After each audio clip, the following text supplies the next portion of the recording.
अक्सर जब लोगों को पता चलता है कि उनके बच्चे को ऑटिज्म है, तो उनका पहला सवाल होता है, मेरे ही बच्चे को क्यों? हमारी क्या गलती है? नमस्कार, मैं इंदु त्रिपाठी, मैं एक स्पेशल एजुकेटर हूँ from Vitality child development centre Lucknow से। आज हमारी 30 डेज ऑटिज्म अवेयरनेस सीरीज का डे 4 है। आज हम इसी गंभीर सवाल का जवाब ढूंढेंगे। सबसे पहले ये जान लें कि ऑटिज्म कोई बीमारी नहीं है और ना ही आपकी गलती का नतीजा। ये दिमाग के विकास का एक अलग तरीका है। आइए जानते हैं इसके सही कारण। ऑटिज्म के कारणों को लेकर पेरेंट्स अक्सर खुद को दोषी मानते हैं, लेकिन साइंस कहता है कि ये जेनेटिक और बायोलॉजिकल फैक्टर्स का मेल है। इसीलिए आपको परेशान होने की जगह एक्शन लेने की जरूरत है। ऑटिज्म में जीन्स का 80% तक रोल हो सकता है।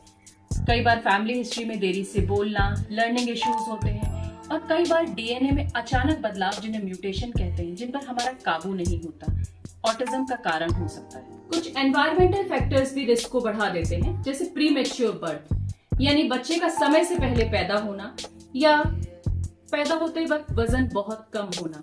इसके अलावा कॉन्सेप्शन के वक्त माता पिता की एज ज्यादा होना या प्रेगनेंसी के दौरान माँ को कोई गंभीर वायरल इन्फेक्शन होना भी ऑटिज्म के रिस्क को बढ़ा देता है। मोबाइल और ऑटिज्म का संबंध आजकल एक बहुत बड़ा सवाल है और इसे समझने के लिए हम रियल और वर्चुअल ऑटिज्म के बीच का फर्क समझेंगे। रियल या मेडिकल ऑटिज्म मोबाइल यूज करने से नहीं होता, क्योंकि ये एक न्यूरो डेवलपमेंटल कंडीशन है जो जन्म से पहले या जन्म के वक्त की वायरिंग की वजह से होता है।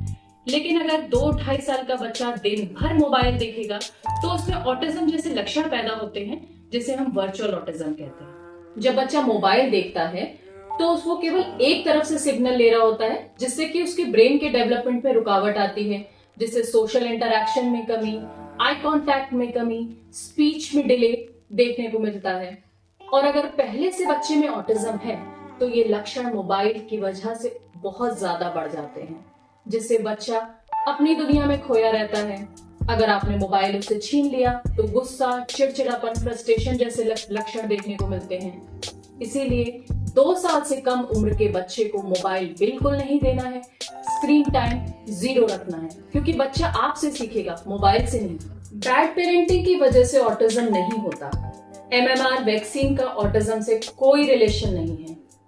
कारण चाहे जो भी हो, सच्चाई ये है कि आपका बच्चा यूनिक है और कारण ढूंढने के बजाय अर्ली इंटरवेंशन पर फोकस करें, ताकि आपका बच्चा सही सपोर्ट लेकर अपनी मंजिल तक पहुंच सके।